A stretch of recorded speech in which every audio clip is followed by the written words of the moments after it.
Hey everyone, this is my very first YouTube video thing. I hope you guys enjoy. I promise you, I swear to God, that I won't do a 20-minute introduction. Basically, this YouTube channel is just you just watch it, kill some time. Maybe you're waiting at a bus stop right now. Maybe you're just in a car waiting for somebody to come back because you dropped them off or whatever. You came across something, caught your interest, and, just wanted to just kill fucking time. Am a movie guy. I work in the industry. I love movies. I love video games. And, in this video, being this is the very first, I've been wanting to do this for a while. I'm gonna do my top five best games I'm really enjoying right now on the Nintendo Switch, and my worst or five games that not really crazy about. It's funny because I don't think there's any bad games for the Nintendo Switch. I just think there's games that are not great. And it's weird because the Nintendo Switch is a system that I didn't think I was gonna like. I got it as a gift. I said, okay, Mario Kart was the first game I got, and Arms, and some reason I think it's the handheld capability or option, and how well it runs, and how you can play certain AAA games that are out right now for the Nintendo Switch. That are on other consoles that work really well, that make everything so appealing. So when there's a game that is quote unquote bad, I know people complain about Trolls and I have that for the PS4. And it is trash, and I'm assuming it's equally as bad. So maybe we'll throw that as an exception. But for the most part, I think the fact that you can play these games on the go, as though I'm getting really tired of hearing, hey, you can do it on the go, whatever. And it's becoming my justification to why I'm buying a game for the PS4, Xbox, and then getting it for the Switch. But there is that really charming appeal, how well it runs, that I think it's hard to say that there's a bad game or there are bad games for the Switch as opposed to games that are okay. But if they were for PlayStation 4 or Xbox, it'd be fucking dumpster trash. All right, let's start with my top five favorite games so far. And mind you, I have a shit ton of games, which I'll show maybe in this video or another video. Actually, I'll show you now. Okay, let's start. First game, and I own this for the PlayStation 4. I love it. I grew up on this game. I think it's fantastic. I wasn't sure how it was going to run on the Nintendo Switch, but Wolfenstein for the Nintendo Switch runs extremely, extremely well. Almost well enough where as if Bethesda and Panic Button, which I applaud for being able to achieve this, like kind of sold their soul like hookers to like the devil, and it's like, I'll suck your dick for making this game work well. And I think I'm just surprised because I have Doom as well. I hadn't opened it, never got around to it, but I love Wolfenstein a little more just because I grew up more on this game, and was kind of blown away. I mean, I know when I first got him, first came out, there wasn't any patch updates or whatever, so it still ran well. But you can tell like the fogginess, a little bit of the blurriness from the graphics. You have to compensate somewhere. But I know there's a patch or two that just came out as of recently, and I tried it, and it's great. I've actually had stopped playing the PlayStation 4 one, and end up beating it on the Switch. And but anyway, Wolfenstein 2, I bought this. This was full price at $60. But I believe now you can. I've seen it floating somewhere between $40. I think it's definitely worth $40. Now, this game I got right before Christmas. So anyway, with this game, I don't have the first one. Here's a hint. It's number two. Didn't think I would like it. It was $20. I said, fuck it, let's do it. This game is extremely fun, and that's NBA Playgrounds 2. You like NBA Ballers or NBA Jam. This is like a spiritual successor borrower of those games. You do 3-on-3. You have season mode. You'll be able to get characters based off the teams you pick. After season mode, which is fun, don't get me wrong, that's why it's on my favorite list.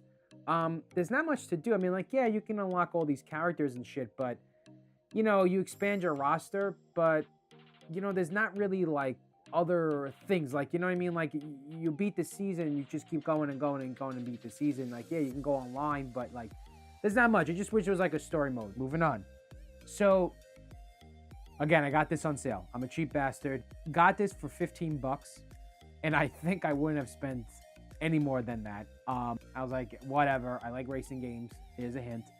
But I was actually surprised. I was actually surprised that I didn't look like a big giant fucking baby with diapers playing this. But All-Star Fruit Racing.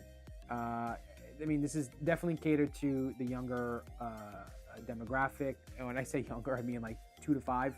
So I guess I should be shitting in my pants right now and having my wife pat my back so I can burp and fart. This is really fun. It's I described it as Mario Kart.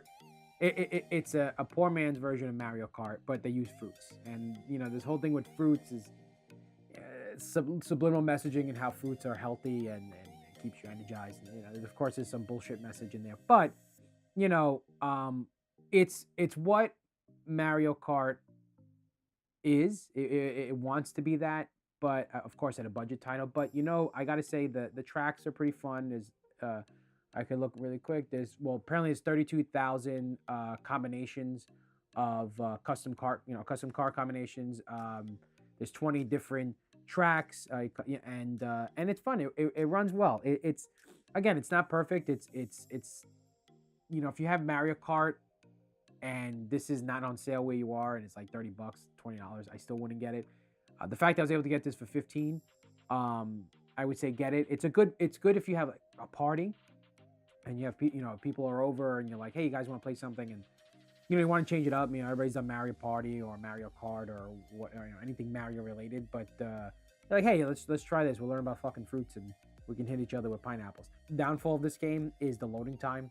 It is extremely long to load the beginning of the title screen.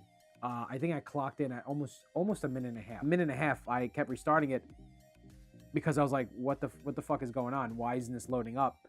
And I thought I had a bad cartridge. I was looking online and lo and behold, yeah, it's just that's how long it takes to load. And that's unfortunately a downfall. But you know, just be patient if you get it. It's common. It's an issue with the game that it takes that long to load. But otherwise, it's fun. Like I said, you like Mario Kart, you like fruits. This next game is totally a big surprise to me. This is Diablo 3 for Nintendo Switch.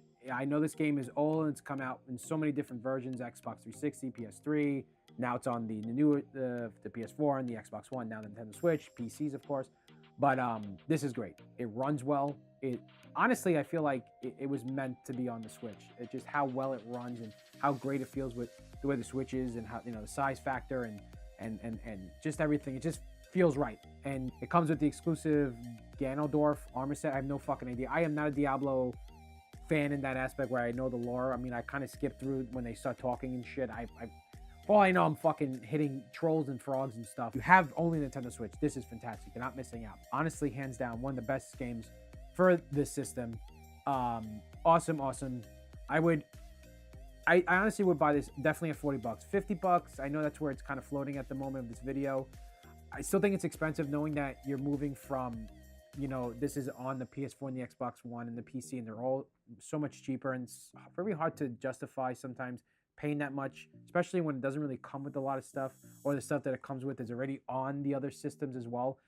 40 and below, absolutely. If you see it for $40, just do it. This game brought me back. This game could have easily fit into that, you know, early 2000 systems. It's Rocket League, the collector's edition. I got this game for $25. I know you can get the Ultimate Edition for $40 right now. This game runs very well. I mean, I know probably whoever's watching has played this before. I think everybody in the world has almost played this game. It's super addicting. I didn't think it was going to run well on the Switch. I thought it was going to lag, especially when we had like, was it 4-on-4 matches? And it ran super well. And the one great thing about this that I'm really enjoying with the Nintendo Switch is that you can crossplay. And I think this game just finally, this game was able to now, what the fuck am I saying? You can finally crossplay now with the PlayStation 4. I know PlayStation 4 has been like that, you know, that dumbass baby in the fucking playground who doesn't want to share all his food, but then he wants to take everybody else's food, and then you're like, go fuck yourself. Now you can cross-platform with all three systems. If you have a Switch, if you have this game already and you can get this for $20, I would consider it. You're not missing anything. This is exactly a carbon copy, and I don't want to sound like a hypocrite because like Diablo I have already, which is the same shit that's in the PS4 version, but on on the go. If you find yourself traveling a lot, like I used to travel a lot for high school, you know, I used to take a bus, train, whatever. My commute used to be always an hour and a half. And if the Switch that came out back then, I probably would have. And this game came out, I probably would have had this with me, and it would have saved me a lot of time, a lot of just looking around kind of deal. Or well, that's not true because I had an iPod. But anyway, fuck it.